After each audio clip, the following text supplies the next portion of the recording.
Hey guys, and welcome back to another episode.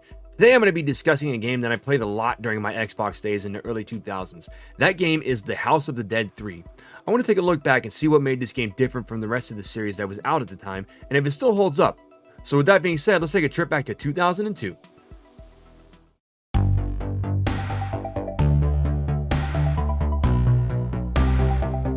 House of the Dead 3 was originally released in 2002 back in arcades and was later ported to the Xbox original, the Nintendo Wii under the House of the Dead 2 and 3 Return, and then the PlayStation 3 under the PlayStation Move version. Now that is the version that we are going to be talking about today, but it basically is the same and very similar to all the other versions as well. I first wanted to go over the interesting fact on how this game got started. When it was first announced, it was supposed to be a cel-shaded game. There were screenshots and concept art that showed the game and what it would look like, and fans immediately were not happy with this, myself included. I was excited when they announced House of the Dead 3, and I was like, heck yeah, we're getting House of the Dead 3.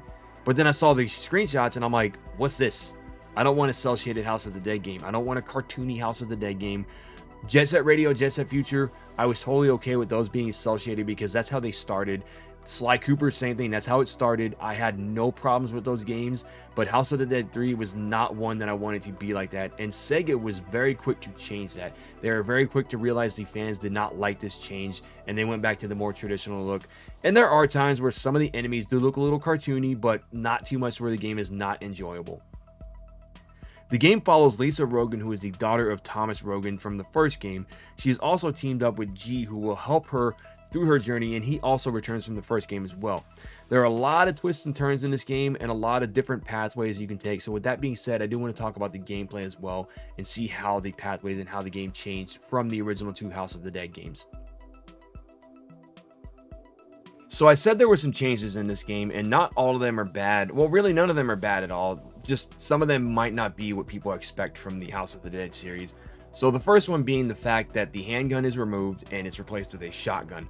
I know a lot of people weren't really happy with this, especially if you played the arcade version, because you had to cock the gun in order to reload it, whereas most of these games just say shoot off screen to reload. That was not the case here. It just said reload and you had to cock the gun. But in this version, as well as the Wii version, it does auto reload on you, so you don't have to worry about shooting off screen. You still can if you want to, but it doesn't work half the time. When I was playing, it did not work, especially with the sensor bars and everything for the Move controller and the Wiimote. It did not work properly, so that's kind of why they did the auto reload. Or you can also do a reload button as well. I believe if you hit one of the face buttons, it'll reload the gun for you, so it's a little bit easier. But just know it'll auto reload, so you don't have to worry about pressing any buttons or anything like that. I should let you know though that there are no special weapons in this game. There are no enhanced handguns, no machine guns. This is basically a straight port from the arcade version. I know that the Xbox version might have had some original modes or anything like that, but I cannot remember off the top of my head because it's been about 20 years since I played that game.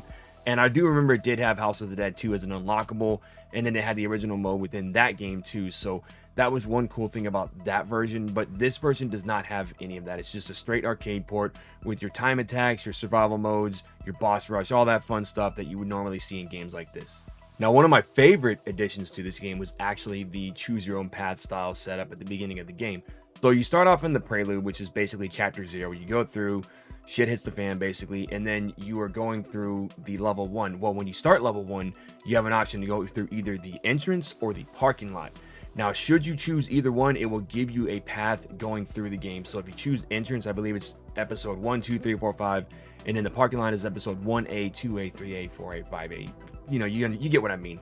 So it's basically the alternate path. And I like to go either or. Whenever I play the game, I choose one path and then I'll go choose the next path on the next playthrough. Now, once you finish level 1, you get the option to choose between 3 different levels to choose from.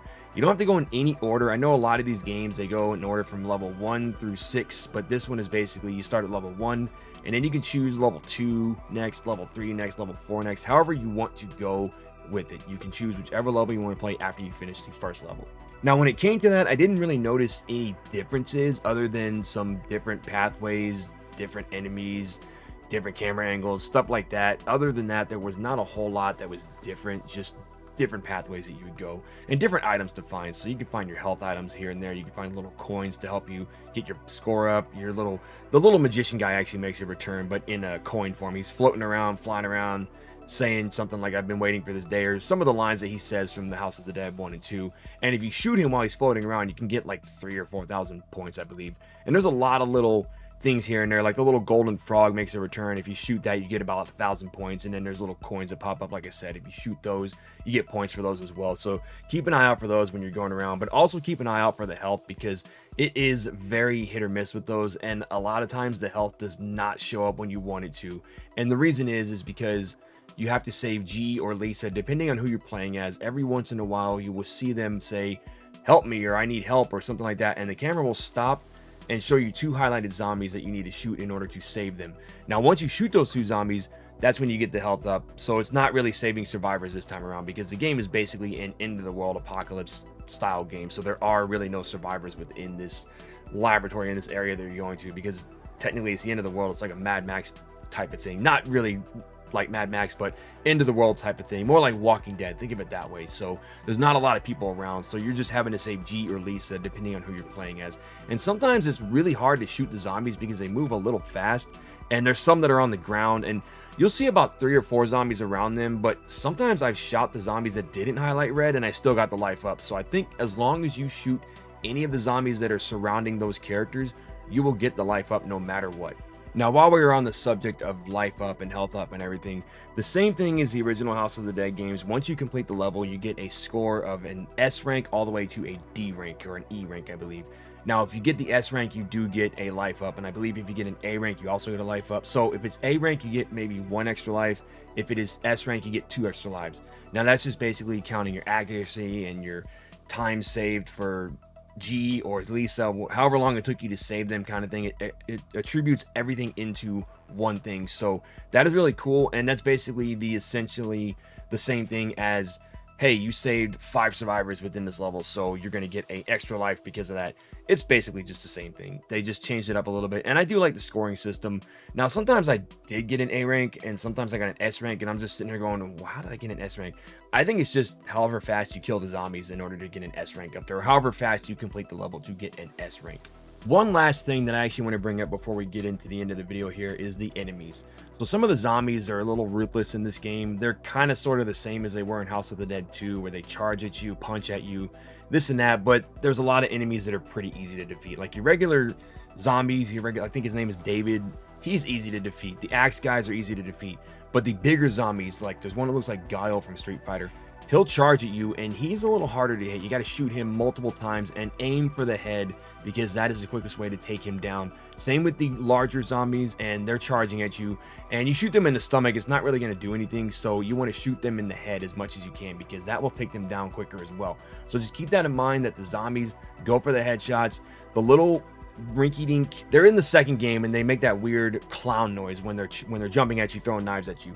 You want to shoot them as quickly as possible, because they will jump at you and just cut you. And it sucks because sometimes they do 3 or 4 at a time, and you're just wondering, how am I supposed to get through this? How am I supposed to kill these things? They're moving too fast. So just shoot them as quickly as possible, because they will cause some serious damage for you. I hated those enemies in House of the Dead 2, and I really don't like them in this one either.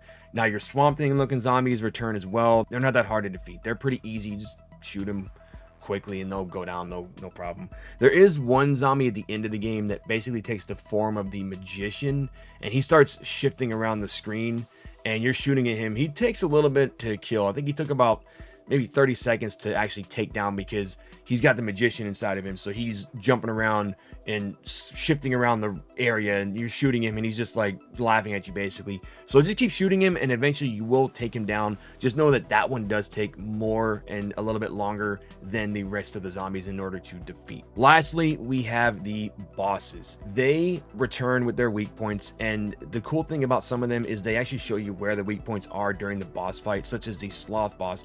You'll see the little target pop up on his hands where you need to shoot him, but because he's moving around so quickly, that's why they put the thing in there. They showed you where it was because he's moving around way too much, and you want to be able to shoot his weak points quickly and as fast as you can. Now, every other boss, they have their weak points, and you know where the weak points are, you know where to shoot them. But the interesting thing about this one is that they have their life meter, But then right below that, they have a sub life meter where you need to take that life meter down.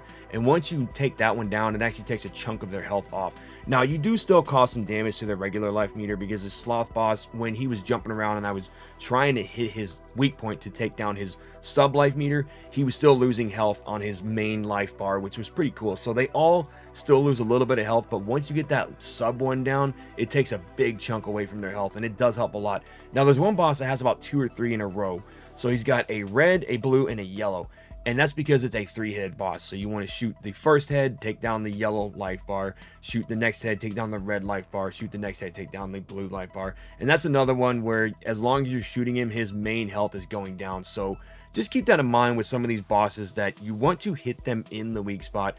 And the security guard is one of the funniest ones, because he's basically the chainsaw guy from House of the Dead 2, where he's chasing you around the level and his weak spot is his head. So as long as you're shooting him in the head, it is not a problem. And he's very easy to defeat. Like, I did not have issues with him, except for like one spot where he's running on the side of you and you're just thinking, I'm going to get hit here. I know I'm going to miss his head. I'm going to miss the weak point, and he's just going to hit me with that big skull club thing that he has. And it happened almost every single time. He just knocked me into next week. So now that we have discussed the gameplay and gone over the gameplay for this game, let's get my final thoughts on what I think about this game today, and if you should consider playing it yourself.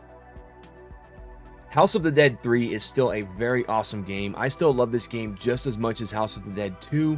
I played it a lot, as I mentioned before, and I recommend this game to everybody who loves either zombie games or shooters or just the House of the Dead series in general.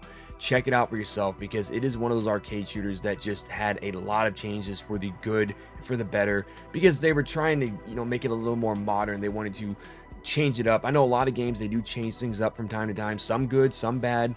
But this was one of those changes that a lot of fans enjoyed.